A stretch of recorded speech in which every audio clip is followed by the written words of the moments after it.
Paulo Coelho disait « Notre vie est un voyage constant, de la naissance à la mort. Le paysage change, les gens changent, mais le train continue. La vie, c'est le train, pas la gare. » Moi, ce que j'en conclus, c'est que ce brave Paolo n'a jamais été coincé à l'heure de pointe sur la ligne 13 du métro. Malheureusement, pour le reste d'entre nous, les retards de train sont une réalité quotidienne. Et certains sont imprévisibles, voire inévitables. Je pense aux chutes de neige, aux sangliers qui traversent les voies, ou aux imprudents qui retiennent les portes ouvertes au risque de se faire pincer très fort. Hélas, ce n'est pas tout.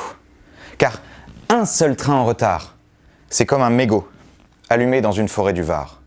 L'étincelle qui peut tout embraser.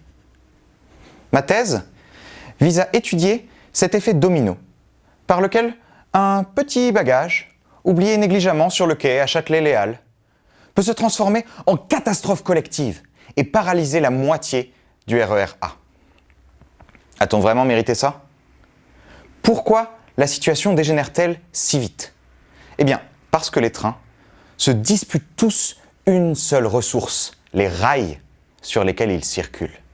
Chaque train occupe jalousement sa portion de voie et pas question de partager avec les copains ou de se laisser dépasser. C'est là que les statistiques interviennent. Car ces disputes entre les trains nous sont invisibles.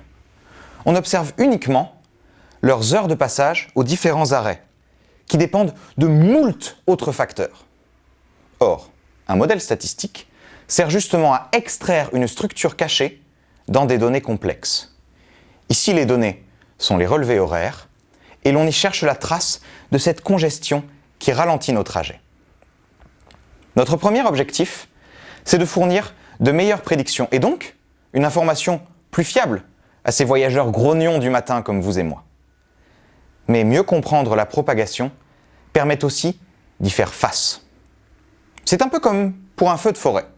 Si vous savez comment se propage un incendie, vous pouvez protéger vos plantations en espaçant les arbres, ou encore orienter l'intervention des pompiers sur les zones les plus critiques en cas d'incident. Maintenant, je vous invite à remplacer plantation espacée par horaire plus robuste, pompier par régulateur du trafic, et vous obtiendrez mon sujet pour la suite du doctorat. Mesdames et messieurs, le terminus est proche. Au nom de toute l'équipe SNCF, je vous remercie d'avoir pris place à bord de cette thèse à grande vitesse. Bonne fin de journée et à bientôt sur nos lignes.